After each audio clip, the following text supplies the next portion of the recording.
Okay, so it's Saturday. I'm currently relaxing at Legends Beer.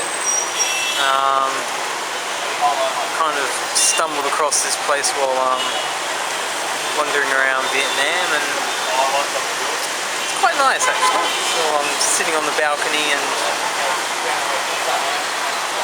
enjoying things.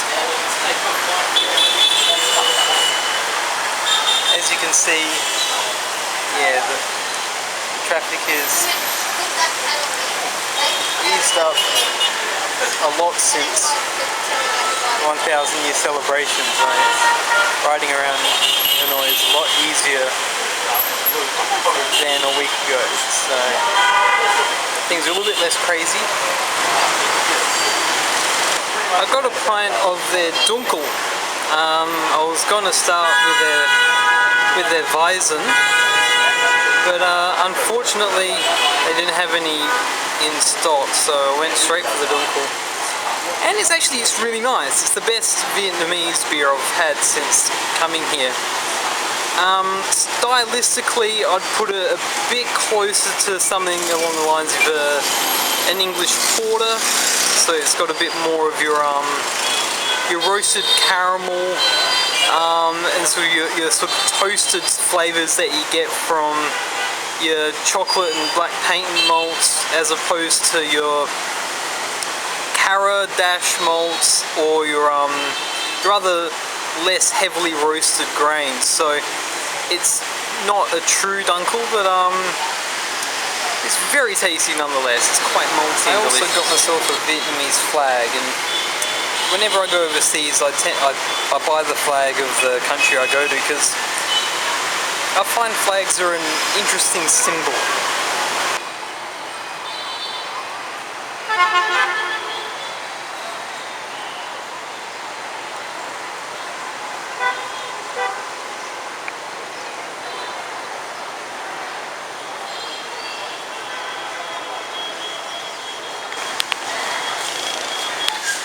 In order to get around anywhere in Hanoi, you really got to get a motorbike. And, well, that's what I did. I've hired this motorbike. It's the Yamaha. It's quite enjoyable to ride, even though it's sort of a bit of a pain when it comes to starting.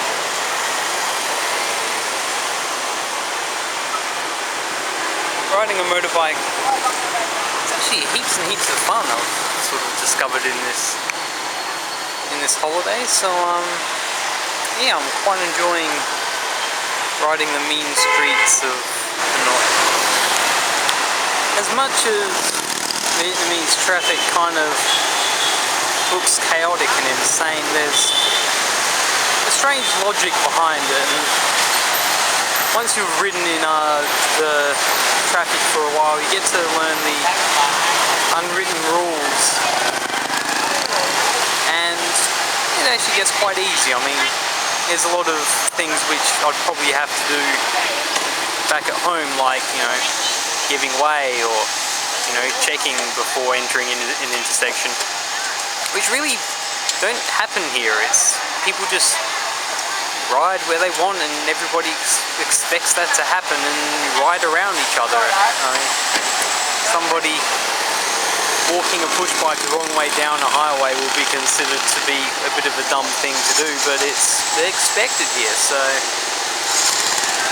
after a bit of time, you get used to how things are done. So it's actually quite easy. On another note, I'm now living in Hanoi in the LTV house. There's an earlier video in which I show you the LTV house, and this is mainly because I've changed the project I'm working in.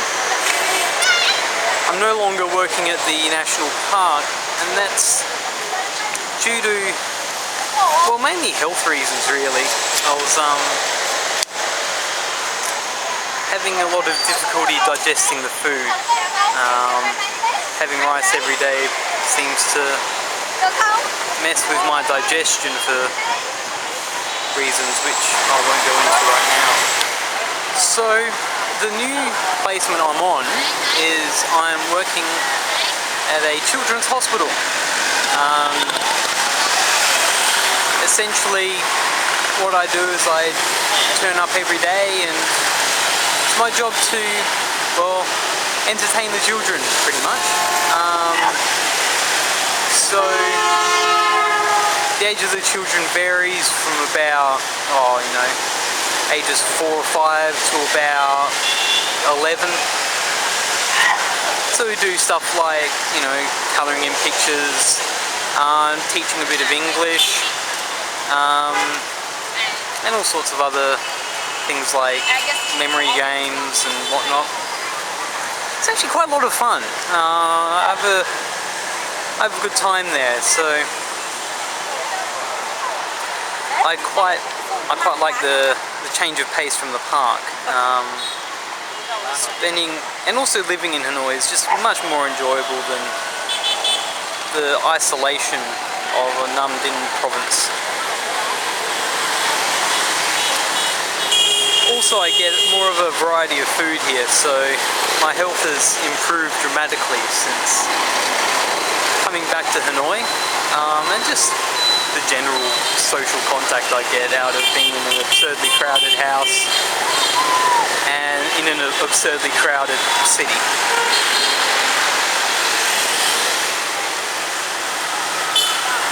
I might go to the hospital one day and get some footage, but I'm kind of torn between, getting some footage and sort of entertaining the kids with shooting with the camera. I'm sure they'll have a bit of fun sort of jumping up and down and waving, as people in every country seem to like doing in front of cameras. And my concerns that it might come across as being somewhat voyeuristic and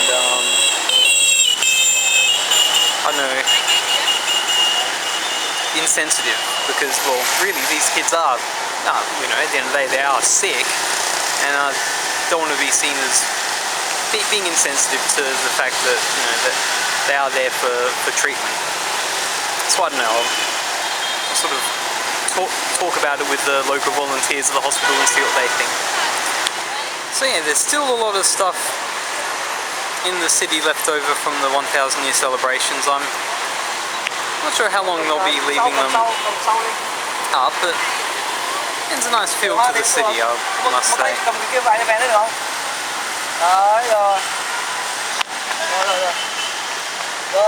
Lots of banners and flags. It's really nice. So yes, I gave in to the absurdly unhealthy side of me and had KFC for dinner. KFC is quite interesting in Vietnam because it's the only American fast food chain that has succeeded, and that is mainly due to one person, and that's Colonel Sanders, who, and I apologise for the blurriness there, they like KFC because Colonel Sanders looks like Ho Chi Minh, or Uncle Ho as the locals like calling him. So as a result, KFC has somewhat been successful in this country and has a few chains all over the city. So